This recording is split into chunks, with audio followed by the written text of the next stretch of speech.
Hello friends, स्वागत है आप सभी का आपके अपने यूट्यूब चैनल लर्निंग अड्डा 21 में।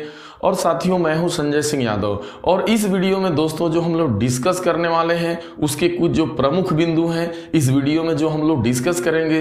दोस्तों, क्या है आप जानते हैं कि भारत के अंदर जो वोट देने का अधिकार है वो कौन सा अधिकार है? क्या वह एक संवैधानिक अधिकार है कि क्या वह जो है एक विधिक अधिकार है? भारत में जो है महिलाओं को वोट देने का अधिकार कब से प्रदान किया गया? यह दुनिया का वह कौन सा देश है जिसने जो है सबसे पहले जो है महिलाओं को वोट देने का अधिकार प्रदान किया? या भारत के अंदर जो वयस्क मताधिकार की उम्र थी वो 21 वर्ष थी, कब इसे घटा करके 18 वर्ष कर दिया गया? और 18 वर्ष उम्र करने के पीछे वो कारण क्या था? और दोस्तों, और यदि आपके पास जो है ये ध्यान दें आप कि जो है पहली बार यानी बात की जाए, यदि आपकी जो है सऊदी अरब की बात की जाए तो जैसा कि आप जानते हैं कि सऊदी अरब में जो है महिलाओं को वोट देने का अधिकार सबसे पहले नहीं था। तो वो किस वर्ष में जो है वहाँ की महिलाओं को भी वोट देने का अधिकार प्रदान कर दिया गया? या बात अमेरिका की जाए तो अमेरिका के अंतर यानी जो दुनिया का एक तरह से वीटो पावर कंट्री है संयुक्त राज्य अमेरिका, उसने अपने नागरिकों को जो है वोट देने का अधिकार किस समय प्रदान किया? दोस्तों, यदि इन सभी सवालों का जवाब आप चाहते हैं और इसके साथ ही साथ जो है भारत के निर्वाचन आयोग एक कैसी संस्था है, गैर संवैधानिक है कि संवैधानिक है, यदि इन सभी सवालों का जवाब आप दोस्तों चाहते हैं तो बने रहें इस वीडियो में। दोस्तों, यदि आप हमारे चैनल पर नए हैं तो कृपया करके आप हमारे चैनल को सब्सक्राइब कर लें। तो हम लोग बात करते हैं, देखिए भारत जो है ना वो दुनिया का सबसे बड़ा लोकतांत्रिक देश है। दुनिया का सबसे बड़ा लोकतांत्रिक देश के साथ ही साथ भारत का जो संविधान है वो दुनिया का सबसे बड़ा जो है लिखित संविधान है। और यदि जो है बात की जाए जो है आपकी ग्रीस जो है, यानी ग्रीस एक ऐसा देश है जो विश्व का सबसे पहला जो है लोकतांत्रिक देश जो है ग्रीस को कहा जाता है। यानी ग्रीस जो है दुनिया का सबसे पहला लोकतांत्रिक देश था।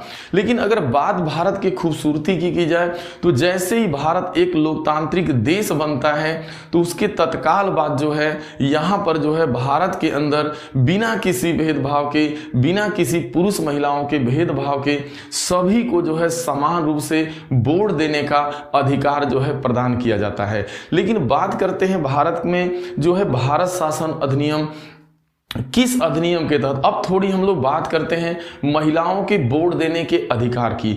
आखिरकार महिलाओं को वोट देने का अधिकार अगर बात की जाए जो है आप देखना चाहते हैं, अगर संयुक्त राज्य अमेरिका की बात की जाए तो 144 वर्षों के संघर्ष के बाद तो वहां पे महिलाओं को जो है सन 1920 में जो है वोट देने का अधिकार प्रदान होता है जो है। और उसके बाद यदि बात करें हम लोग ब्रिटेन की तो वहां पर भी उसी के आसपास एक सदी यानी पूरी एक सदी के संघर्ष के बाद तब जाकर के जो है ब्रिटेन को जो है वहां की महिलाओं को वोट देने का अधिकार प्रदान किया जाता है। लेकिन भारत ही एक ऐसा लोकतांत्रिक देश है जहां जैसे ही देश आजाद होता है, आजादी के तत्काल बाद जो है भारत में जो है देखा जाए तो सन 1950 के बाद जो है यहाँ पे जो है सभी को जो है अपना वोट देने, यहाँ जो भी वयस्क मताधिकार का प्रयोग करने का भारत के सभी नागरिकों को, भारत एक ऐसा देश था जिसने तत्काल जो है सभी को वो राइट दे देता है। लेकिन अभी आप दुनिया के अन्य देशों में बहुत संघर्ष के बाद मिलता है। देखिए अमेरिका को 144 वर्षों के बाद और ब्रिटेन को एक सदी के बाद, किंतु भारत ही एक ऐसा देश था जहां जिस दिन से इस देश का जन्म हुआ उसी दिन से जो है यहाँ पे लोकतांत्रिक व्यवस्था जो है बहाल हो जाती है और सभी को समान रूप से वोट देने का राइट हो जाता है। देखिए दुनिया में पहली बार महिलाओं को यदि वोट देने का अधिकार किसी ने दिया था तो दुनिया में जो पहला देश न्यूजीलैंड था। यानी दुनिया का पहला देश न्यूजीलैंड है जिसने जो है अपने देश में जो है महिलाओं को जो है वोट देने का अधिकार दुनिया में सबसे पहले यानी सर्वप्रथम दिया था। बिना किसी रोक टोक के उसने जो है 28 नवंबर 1893 ईस्वी को, तो 1893 ईस्वी को जो है 28 नवंबर 1893 ईस्वी को जो है न्यूजीलैंड ने जो है सबसे पहले यानी दुनिया में सबसे पहले जो है महिलाओं को अपने देश में वोट देने का अधिकार देता है। लेकिन बात अब करते हैं हम लोग भारत की। तो जो भारत में महिलाओं को वोट देने का जो अधिकार प्रदान किया गया वो भारत शासन अधिनियम 1919 के तहत। यह बहुत बार आपसे पूछा भी जाता है कि भारत में पहली बार महिलाओं को वोट देने का अधिकार भारत शासन अधिनियम सन 1919 के द्वारा प्रदान किया जाता था। लेकिन भारत में एक चीज और ध्यान देना है कि भारत शासन अधिनियम 1935 की बात की जाए यानी आजादी से पूर्व भारत शासन अधिनियम 1919 के तहत जो है महिलाओं को वोट देने का अधिकार प्रदान किया गया भारत में। लेकिन अगर बात की जाए तो लेकिन सभी को जो है यानी सभी को वोट देने का अधिकार उस टाइम नहीं था। उस टाइम केवल बहुत ज़्यादा जो है शिक्षित लोग, अवेयर लोग, जो आर्थिक एवं सामाजिक रूप से समृद्ध महिलाएं या पुरुष हुआ करते थे उन्हीं को वोट देने का अधिकार हुआ करता था। अगर बात की जाए भारत शासन अधिनियम 1935 की यानी आज़ादी से पहले की, तो उस समय भी जो है मात्र जो है देखा जाए तो केवल जो है 13% यानी भारत शासन अधिनियम 1935 के तहत जो है मात्र 13% आबादी को ही जो है वोट देने का अधिकार प्रदान था। तो आप कल्पना कर सकते हैं कि आजादी से पहले जो है नागरिकों के वोट देने के अधिकार के साथ क्या खिलवाड़ किया गया था। अंग्रेज यानी उपनिवेशिक कंट्री हमारा देश भारत था। अभी हम लोग थोड़ा बात करते हैं थोड़ा महिलाओं के वोट देने के राइट में। तो ये तो हुआ, लेकिन अगर आज़ादी से पहले अगर महात्मा गांधी की बात की जाए तो महात्मा गांधी ने भी जो है इसका जो है महिलाओं के वोट देने के अधिकार के ऊपर जो है थोड़ा सा जो है उन्होंने सहमत नहीं थे, सपोर्ट नहीं किए थे। उसके ऊपर उनका तर्क था, क्या तर्क था कि औपनिवेशिक शासकों से लड़ने के लिए उन्हें जो है पुरुषों का जमकर साथ देना चाहिए। उन्होंने ये कहा था कि औपनिवेशिक देश हमारा भारत था उस समय, और जो है उस समय उनसे लड़ने के लिए यानी संघर्ष करने के लिए महिलाओं को जो है पुरुषों का जो है साथ देना चाहिए। तो वो भी स्टार्टिंग पीरियड में, शुरुआती दौर में जो है महिलाओं के वोट देने के अधिकार के समर्थक नहीं थे, लेकिन बाद में उन्होंने बहुत ज्यादा समर्थन किया। अब बात थोड़ा सा हो जाए महिलाओं के, अगर वोट देने की राइट की बात हो रही है तो आपको जो है सऊदी अरब एक ऐसा देश था कि अभी बहुत समय तक वहाँ पे महिलाएं संघर्षरत थी, लेकिन उनको वोट देने का राइट जो है सऊदी अरब में नहीं था। लेकिन वहाँ के जो है देखा जाए तो वहाँ के जो किंग अब्दुल्ला थे यानी सऊदी अरब के किंग अब्दुल्ला ने सन 2011 के अंदर जो है वहाँ की महिलाओं को चुनाव लड़ने एवं वोट देने के राइट को उन्होंने जो है एक अधिकार प्रदान कर दिया। तो ये बात हुई सऊदी अरब की। अब थोड़ा सा हम लोग बात कर लेते हैं यहाँ पे बहुत इंपॉर्टेंट बात, जो जिस टॉपिक को हम लोग लेके चले, ये तो पूरी जानकारी थी क्या क्या स्थितियां थी महिलाओं को जो है वोट देने के राइट को लेकर के, दुनिया में महिलाओं ने कितना संघर्ष किया, तब जाकर के आपके देश में जो है महिलाओं को वोट देने का। सोचो आपके जितने अवेयर कंट्री थे, ब्रिटेन की बात की जाए, फ्रांस की बात की जाए, अमेरिका की बात की जाए, तो ये लगभग 1920 उसके आसपास जाकर के अपने देश में जो है पुरुषों के समान जो है महिलाओं को वोट देने के राइट के अधिकार का समर्थन करते हैं।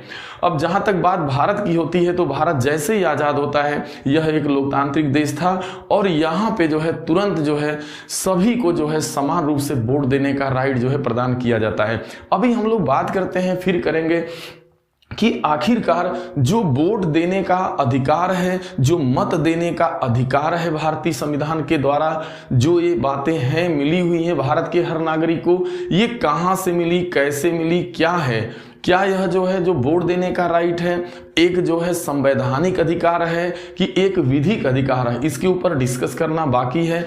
तो चलिए हम लोग बात करते हैं।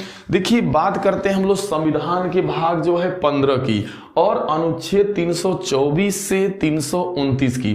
तो देखिए जो भारतीय संविधान का जो अनुच्छेद 15 है भाग 15 है अनुच्छेद 324 से लेके 329 के बीच जो है ये जो है निर्वाचन के प्रावधान के संबंध में सारी जानकारियां दी गई हैं। अब जैसे बात की जाए कि जो है भारत के निर्वाचन आयोग की, तो देखिए भारतीय संविधान का जो अनुच्छेद 324 है वह निर्वाचन आयोग से संबंधित है। उसमें यह बात कही गई है कि जो सरकार होगी वो एक निर्वाचन आयोग का गठन करेगी और जो निर्वाचन आयोग होगा एक जो है स्वतंत्र एक संवैधानिक निकाय होगा। चूंकि देखिए निर्वाचन आयोग एक संवैधानिक निकाय है, इसलिए संवैधानिक निकाय है कि इसका भारतीय संविधान में उल्लेख है। देखिए उसी निकाय को, उसी संस्था को संवैधानिक संस्था कहा जाता है जिस संस्था का उल्लेख भारतीय संविधान में हो, यानी भाग में हो या कहीं न कहीं उसका अनुच्छेद में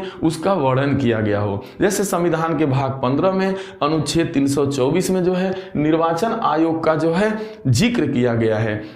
और भारत में जो है 25 जनवरी सन 1950 को जो है निर्वाचन आयोग का गठन किया जाता है। इसीलिए 25 जनवरी को जो है मतदाता दिवस के रूप में मनाया जाता है, क्योंकि 25 जनवरी सन 1950 को ही भारत में निर्वाचन आयोग का गठन किया गया।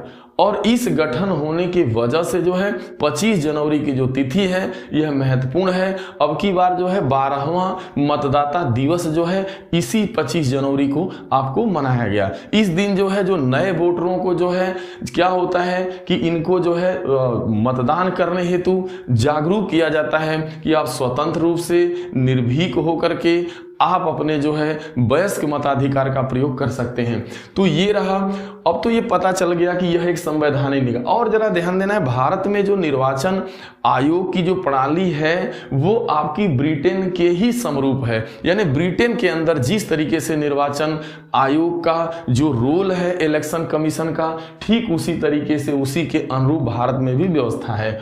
तो ये चीजें रही। लेकिन जो सबसे महत्वपूर्ण जो बात अभी हम लोगों को करनी है वो ये है कि वोट देने के अधिकार के ऊपर। तो देखिए जब हम बात अनुच्छेद 325 की करते हैं, जब बात हम अनुच्छेद 326 की करते हैं, तो अनुच्छेद जो आपका 325 है और अनुच्छेद जो आपका 326 है यह नागरिकों के जो है ना वोट देने के अधिकार से ही संबंधित है। देखिए भारतीय संविधान का अनुच्छेद 325 और 326 के अनुसार प्रत्येक वयस्क जो पागल या अपराधी न हो, बात हो रही है अनुच्छेद 325 और 326 यही कहता है कि वह भारत का वयस्क नागरिक जो, ध्यान देना है, प्रत्येक वयस्क जो पागल या अपराधी न हो, यानी उसे पागल या अपराधी नहीं होना चाहिए, उसे मताधिकार का यानी उसे मताधिकार प्राप्त है, यानी उसे वोट देने का अधिकार प्राप्त है अनुच्छेद 325 एवं 26 के तहत।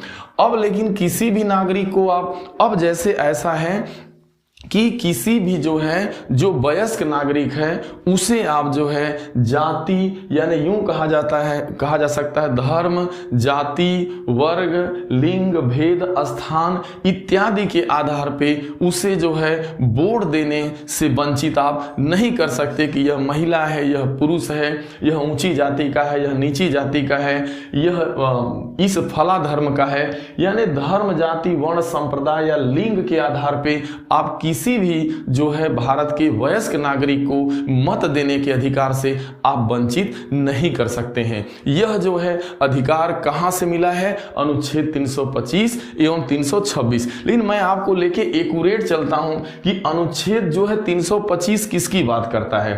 अनुच्छेद 325 जो राइट बात करता है वो ये कहता है कि चुनाव प्रक्रिया में शामिल होने के लिए धर्म, जाति, लिंग के आधार पर अयोग्य नहीं घोषित किया जाएगा।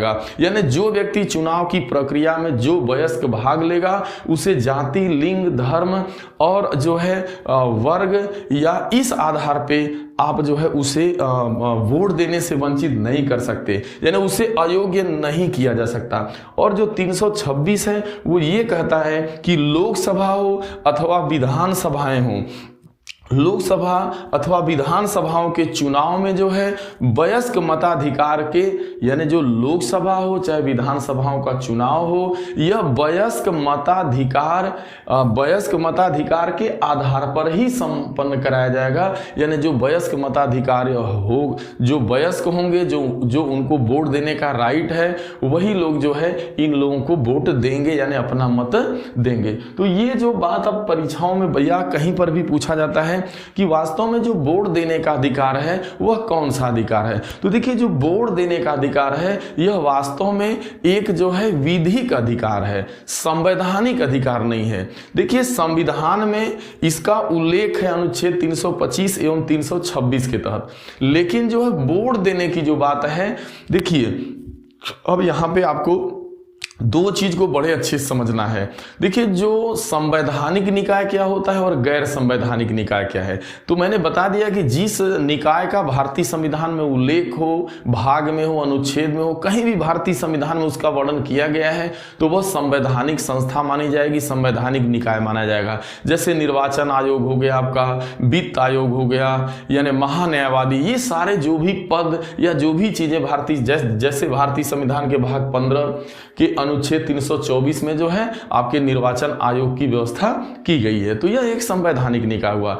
लेकिन कुछ ऐसे निकाय होते हैं जिनका निर्माण जो होता है या तो संसद या तो राज्य की विधानसभाओं के द्वारा कुछ एक्ट बना के किया जाता है। जैसे आपसे कोई कह दे कि जन सूचना का अधिकार अधिनियम सन 2005, तो जो जन सूचना का अधिकार अधिनियम सन 2005 है यह संवैधानिक अधिकार, या यह एक संवैधानिक नहीं है, यह बल्कि गैर संवैधानिक निकाय है, क्योंकि इसका उल्लेख जो है भारतीय संविधान में नहीं है। इसे किसी एक्ट या कानून के तहत जो है पार्लियामेंट द्वारा जो है उसे पारित कर दिया गया है। या इसी तरीके से तमाम आपके एक्ट होंगे, जैसे लोकपाल बिल हुआ, तो लोकपाल बिल का वर्णन भारतीय संविधान में कहीं नहीं है, लेकिन लोकपाल बिल जो है एक संवैधानिक नहीं है, ये गैर संवैधानिक माना जाएगा, यह एक विधिक अधिकार है। तो ये चीजें समझना होगा आपको अच्छे से कि कौन संवैधानिक है, कौन गैर संवैधानिक है, या कौन संवैधानिक है, कौन विधिक अधिकार है। जैसे वोट देने का अधिकार एक संवैधानिक अधिकार नहीं है, एक विधिक अधिकार है, इसका क्लियरेंस जो है सुप्रीम कोर्ट ने जो है कर दिया है। यहां पे थोड़ा इसका जो वर्णन है वो अलग है, लेकिन यहां की जो अब अनुच्छेद 325 और 326 के तहत ही आपको यह अधिकार भारत सरकार प्रदान करती है और निर्वाचन आयोग प्रदान करता है कि 18 वर्ष की आयु तक का जो व्यक्ति होगा वो वयस्क मताधिकारी होगा और वही अपना जो है अमूल्य वोट दे करके जो है लोकतांत्रिक प्रक्रिया में अपना अमूल्य वोट करेगा सबसे। और यहाँ पे देखिए जो भारतीय संविधान में जो है ना अब जरा ध्यान देना है कि जब भारतीय संविधान बनने लगा तो यहाँ जो वोट देने का अधिकार था इसे इसे धर्मनिरपेक्षता के सिद्धांत से लिया गया। यहाँ पर भारत ने जब अपने देश के अंदर जब ये जो है भारतीय संविधान में धर्मनिरपेक्षता के सिद्धांत को मानते हुए, व्यक्ति की महत्ता को मानते हुए, अमीर गरीब के अंतर को पाटते हुए, जाति धर्म संप्रदाय से ऊपर उठकर स्त्री पुरुष के अंतर को मिटा करके देश की सरकार बनाने के लिए जो व्यक्ति होगा अपने अमूल्य वोट को देने का उसे अमूल्य वोट देने का अपना अधिकार प्रदान किया गया। तो भारत में धर्मनिरपेक्षता के सिद्धांत को वोट देने के राइट के सिद्धांत में अपनाया गया। यहाँ जाति धर्म मजहब से कोई लेना देना नहीं है। तो ये बात रही जो है। और थोड़ा सा जो है एक जो लास्ट में जो क्वेश्चन छूट रहा है वो ये है कि देखिए जो भारतीय संविधान में जो है सबसे पहले जो वोट देने के जो वयस्क मताधिकार की जो उम्र हुआ करती थी वो 21 वर्ष थी, लेकिन उसे जो है आपके देश में जो है आपका जो है 20 दिसंबर सन 1988 को 20 दिसंबर सन 1988 को आपके 62वां संविधान संशोधन द्वारा देखिए 20 दिसंबर जो है आपका 20 दिसंबर 1988 को 62वां संविधान संशोधन आपके देश में होता है और उस समय जो है वयस्क मताधिकार की जो उम्र है, जो वोट देने की एज है, उसे 21 वर्ष से घटा करके 18 वर्ष कर दिया गया। और उस समय जो है इंदिरा गांधी जी की मृत्यु हुई थी और राजीव गांधी जो है उस समय वर्तमान जो है प्रधानमंत्री थे, तो उन्होंने जो है युवाओं को जो है, यानी जो नए वोटर्स हैं जिनकी उम्र 18 साल है, उनके दिमाग में आया कि हम ज़्यादा से ज़्यादा नए वोटर को शामिल करें, या तो नए वोटरों को जो है रिझाने के लिए उन्होंने जो है पार्लियामेंट में संशोधन करके, भारतीय संविधान में एक संशोधन 62वां संविधान संशोधन होता है 1988 में, और वहीं से जो है 21 वर्ष से आयु को कम करके आयु को 18 वर्ष कर दिया गया। तभी से आज तक जो है जिस व्यक्ति की उम्र 18 वर्ष हो जाती है वह अपने वयस्क मताधिकार का प्रयोग जो है लोकतांत्रिक व्यवस्था में कर सकता है। तो दोस्तों, ये जो भी इससे संबंधित बातें थी अब लगभग इस वीडियो के अंतर्गत मैंने जो है वो कर दी। दोस्तों, ये वीडियो कैसा लगा? यदि ये वीडियो आपको अच्छा लगा हो दोस्तों, तो इसे ज़्यादा से ज़्यादा आप जो है लाइक करिए, शेयर करिए, और दोस्तों यदि आप हमारे चैनल पे नए हैं तो प्लीज़ कृपया करके आप हमारे चैनल को सब्सक्राइब कर लें। आपने अपना कीमती समय दिया, इसके लिए आप सभी को बहुत बहुत धन्यवाद।